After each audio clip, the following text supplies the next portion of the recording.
listen, people are going to criticize you no matter what you do. Mm-hmm. Whether you live your life happy, mm-hmm. the way that you want, or the way that other people want you to live their lives, or want you to live your life. People are going to criticize you regardless of what you do. Every move that you make, there's always going to be people talking about it.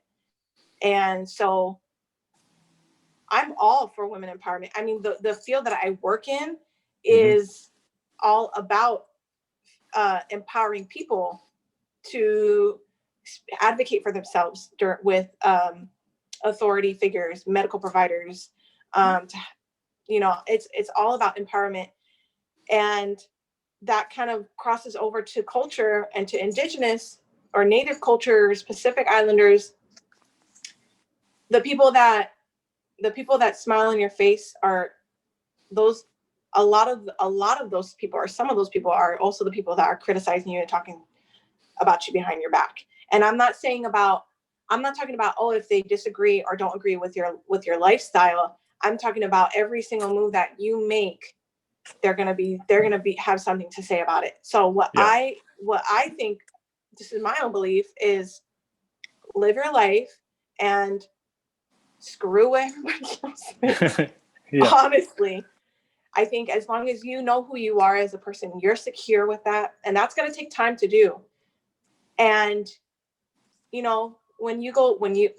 for instance, when I go back home and I visit my family back home and I see my friends, I hope that they see that I'm not the same person that I was when I left, because I'm not, but for the better.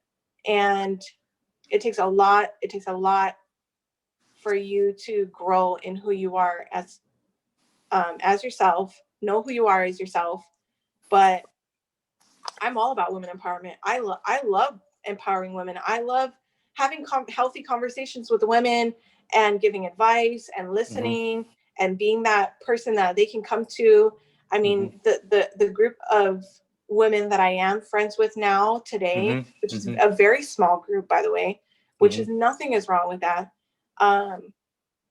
We're all that's all we do is we hype each other up, It's like, who wouldn't want that? Who wouldn't want women in their lives giving them the best advice, got your back 1,000%, and hyping you up all the time, and just loving you for who you are? That's rare to find these days, is people who will absolutely love you for who you are. But you have to be secure in who you are. You have to know who you are, and that takes time. For a lot of people, that means therapy, which, I mean, in my personal opinion, I think everybody needs therapy. after going through the things that I've been through, going through therapy and seeing how much I've changed for the better, the person that I am today, I think everybody needs it. Yeah. Everybody's struggling with something that we don't know about. Either go in therapy or hit me up for a podcast. I got you. Yeah, it's kind of like a therapy session too. No, also one thing I'm interested to ask you this question. So, one thing I know about Polynesian women, they do suffer with a lot of body issues, right? Self-esteem with their own body. The one thing I love about you, because I remember when I saw your profile for the first time, I love how you're confident in your body, of what you post and what you show. I feel like that's very, very powerful, especially for a lot of people, especially for women as well. But I'm interested to hear, like, when of the things that you post on your page, did you get a lot of criticism for absolutely. that? I want to hear it. I want to hear that. What was the feedback? What was the feedback? And also, was it from family members as well? Where it came from. Most of it was actually, and one of it in particular was an in-law from my husband's side of the family. And first, let me just say this: I model for one of my friend's photography businesses, and she does one of her photography businesses is boudoir. It's how you say it in French, and that's the one where, like, you model in lingerie or naked if you want. Really, I don't care. Do you, boo? And the first time I modeled for her new boudoir business, she said, okay, bring whatever you feel comfortable in. Obviously, it's boudoir, so you can do lingerie, you can cover up as much as you want, but kind of getting a little bit more sensual. I'm a grown-ass woman. I'm a grown-ass woman.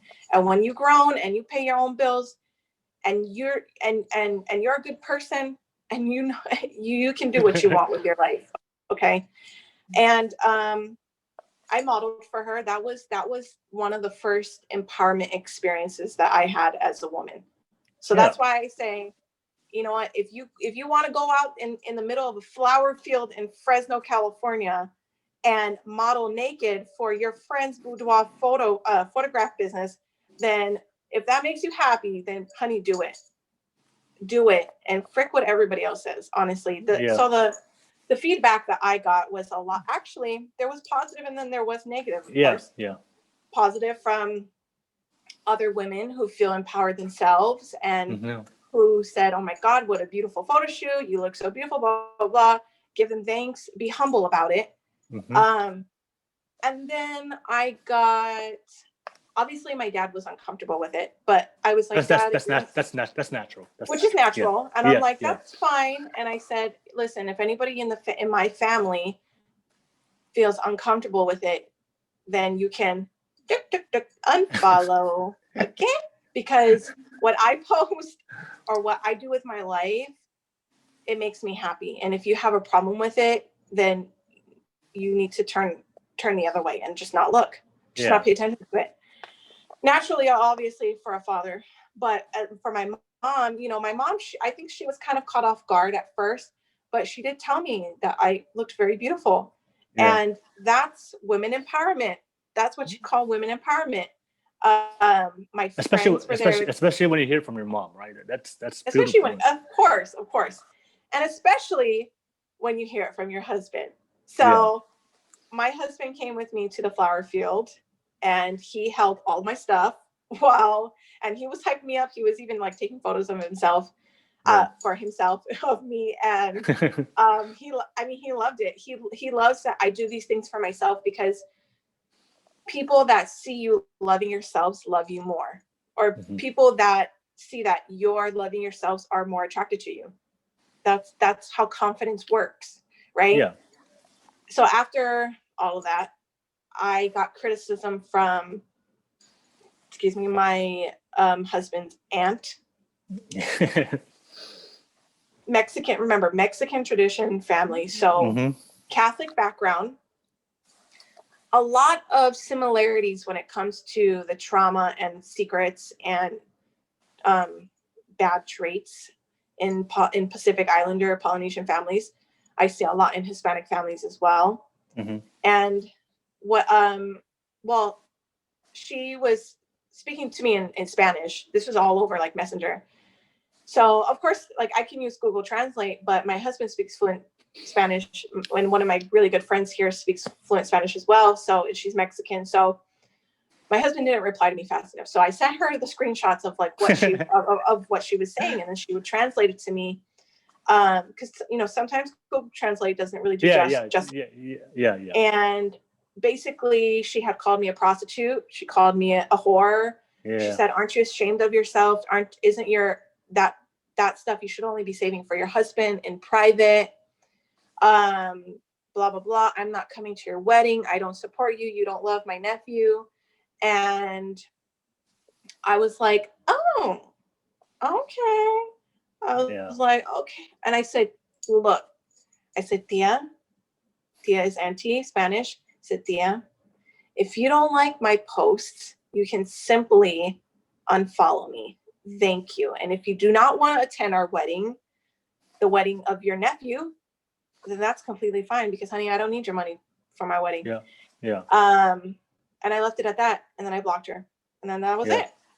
And my husband had a hard time, because my husband is very shy, and he's not like me where speaks his mind. It takes a lot for him to do that, but he's a very shy person, and he doesn't like conflict. He does not get involved with conflict. He's not that type of person at all. So when this had happened, I needed my husband to step up and support me. I needed my husband to have my back. I needed my husband to tell his auntie, his tia, that he was there at the flower field with me, and he gave me permission to do this for my friend. And he wanted me to do this. He wanted me to feel confident. He wanted me to be beautiful, to feel beautiful. He wanted me to feel empowered. And this was something that really kind of was the beginning of my healing journey. Because when that happened, my friend showed me, and my husband showed me his support too, how I can love myself again and how I can be confident. And ever since then, I guess it's just grew. The love for myself has grew more and more, and I haven't looked back since. And I've done two more boudoir photo shoots for my friend since then. And so yeah, just, do what makes you happy. Screw what everybody else thinks. Honestly, screw what they think. If they don't like it, if they don't want to see it, or if they disagree with what you do with your life, then they can exit.